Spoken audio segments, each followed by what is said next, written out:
Hello and welcome to Principles of Microeconomics, Economics B1 at Bakersfield College, the online course. I am Professor Harvath. It is my job to teach you economics over the next 16 weeks, so I'll be a rather important person in your life for 4 months. I hope when this class is over that you've enjoyed it. Even more than that, I hope you've learned some economics.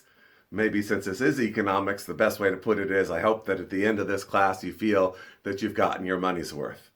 This first lecture, this first video, lecture 1 in module 1, doesn't talk about economics, it's about the setup of the class.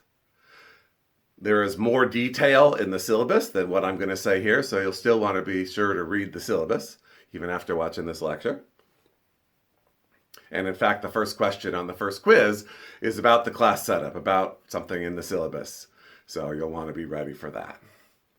So how is the class setup? Well, we have 11 modules. A module is roughly equal, if this was a face-to-face class, it'd be equal to covering a chapter in the textbook, taking a week, maybe a week and a half. So we have 11 modules. Each module starts out with 2 videos, like you're watching now. So you'll watch this video, you'll watch the second video, the second lecture in the module. Then, after watching 2 videos, I try to make the videos about 15 to 18 minutes long. Occasionally I go over a little bit, sorry. But most of them I don't go over the 18 minutes. If you're familiar with the TED Talks, right, they have a rule you can't go over 18 minutes because people's attention starts to waver. So I try to hold to that.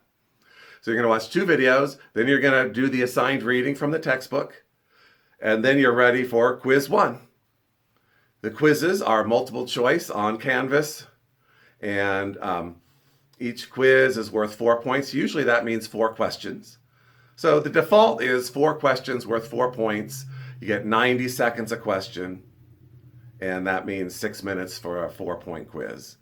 Sometimes there are more complicated questions that have math, you might get more time. They might be worth more than 1 point, but the quizzes are always worth 4 points.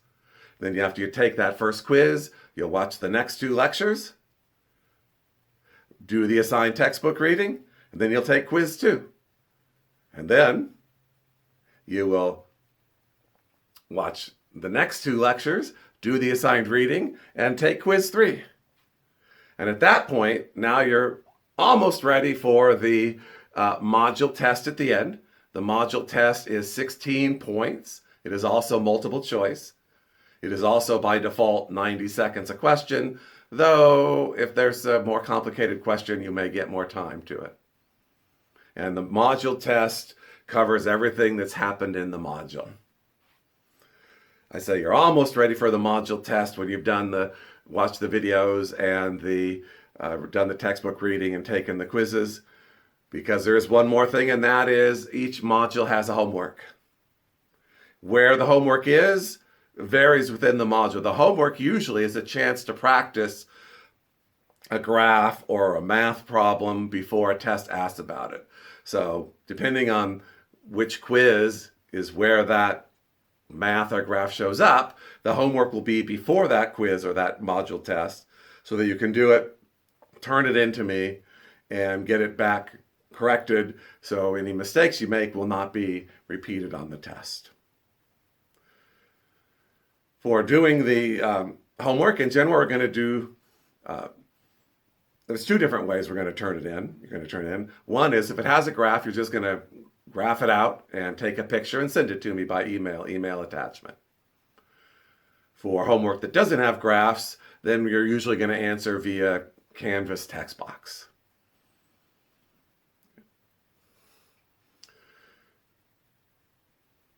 The homeworks are entered into the grade book as being worth 1 point, but you can get more than 1 point. In fact, if everything's right, or at least almost everything's right, you get 3 points. 3 points on a 1-point assignment, 300%. Wow, there you go. That's a good deal. What can I say? I'm a nice guy. If you miss a few but still do all right, then you get 2. And if you try it and things go horribly wrong, you miss more than half of the problems, or if it's whatever is appropriate for that homework, you still get 1 point. And remember, it's only worth 1 point, at least on the grade book. So you're getting 1 out of 1, which is 100% for the old college try. Now, the homework is required. And by that, I mean there is a penalty for not doing it. And the penalty is to lose 2 points. So if you don't do it at all, you get -2 points. If you do it all, even if you've gone astray, you get at least 1 point. If you turn it in but leave some blank, then you probably get 0. And so that's it. 6 videos, 3 quizzes, 1 module test, 1 homework, and that finishes a module. And then you move to the next module. And on the Canvas shell, when you go in there, everything is in order. So you just do everything in order. That will be great. Timing. We do not have fixed schedule meetings. You can do the work that at the time that is most convenient for you. If you work 10 hours a day, Monday through Thursday, you want to do everything on Friday and the weekend, that's fine by me. But you do have to do the work. The short rule about when you have to finish a module is that you can fall 1 module behind. That shouldn't be what your plan is, but you can still take a test up until 1 module behind. So that if we're just, if the schedule, there is a schedule for the class, it's printed at the bottom of the syllabus. And if according to the schedule, and you should be following the schedule, so you get done on time. If the schedule says we're in module 3, you can still be taking tests for module 2. But once we hit module 4, all the tests for module 2 are closed. So modules you are given 6 days, but that's school days. It doesn't count weekends. So in actuality, you're really given 8 days. So you can fall up to 8 days behind without penalty. But if you fall more than that, you won't be able to take those tests. You'll get zeros on the tests that you haven't taken by the deadline. You can also work ahead if you want to get done with the semester a week early. Please go ahead.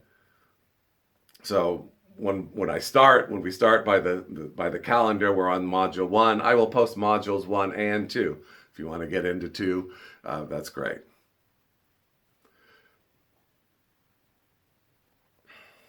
The grading. At the end of the semester, I'll add up I'll get the total points possible and add up your points. If you have 87.5% and above, that's an A. 75% is a B. 62.5% is a C. 50% is a D, and below 50% is an F. So I don't use the more common 10% intervals. I use 12.5% intervals. As I said before, what can I say? I'm a nice guy. You cannot drop quizzes or tests, but the final exam consists of redoing your worst module. And if there was a module where the deadline ran out, you didn't do the test, that's probably going to be your worst one. And for that final, you are given 6 days like every other module. I don't to go back and redo the whole thing, watch the videos, and get yourself a better score. And that's the basic setup of the class. I have office hours. I'm going to have Zoom office hours, Monday, Tuesday, Thursday, Friday, Saturday at 9 a.m. Monday, Tuesday, Thursday, Friday, Saturday at 7 p.m. Scheduled for half an hour. So if you come anytime from 9 to 9:30, 7 to 7:30, I should be there. But I don't have to stop necessarily at 7:30 if we're in the middle of something. You're not expected to come. It's like office hours. If you want to come and ask a question about economics or a question of the class or just introduce yourself, that's great. I'll be there. But I'm not expecting that you come. Notice the one day I didn't mention Wednesday. I don't have office hours Wednesday, but I do have them Saturday. I thought for those of you who work on the weekdays that having one on Saturday would be a good thing. And so I've replaced what looks like it might be my Wednesday office hours with Saturday office hours. Any other ways to score points? One other way. And that is we will have 4 forum discussion periods of 2 weeks where I post a question to the forum and students can post answers to the forum. And with the discussion period is 2 weeks. Within that period, I will post multiple questions. And if you answer any of those, you'll get 2 points. Again, the grade book only counts it as 1 point, so extra credit basically, 200% for getting in there. And there's going to be 4 of these periods. You can't earn extra points by answering multiple questions within a period. So I'm not expecting you'll weigh in on everything. If you just come in and answer one of the questions that's posted over these 2 weeks, you're getting maximum credit. And there we are. You can, I mentioned office hours. You can always email me with a question. So please do if you have a question, if you don't want to wait for the Zoom hours or Zoom office hours. If you send me an email or a homework, usually when I'm on my office hours, I'm checking my email for class work people have sent me. So if you send something in before 7 p.m., I'll probably respond at that evening. If you send something in before 9 a.m., I'll probably respond that morning. And there we are. That's how the class is going to run. Again, the syllabus says all of this, so I don't expect you necessarily memorize it. I do expect you'll read the syllabus and make sure you know what's going on. You probably get a lot of emails from me these first couple weeks saying everything that needs to be done. Once you get into the routine, and it is a routine since basically every module is the same, then you'll know what to do. So I wish you luck. And until I see you for videos, I might want to mention, when you see me like this, some videos are me talking to you in the camera.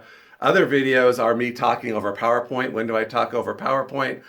When there's a lot of graphs or math. So you'll grow to like to see me. You'll know it's not as a math or graph intensive lecture when you see me standing here. So I will see you for video 2. Until then, take care.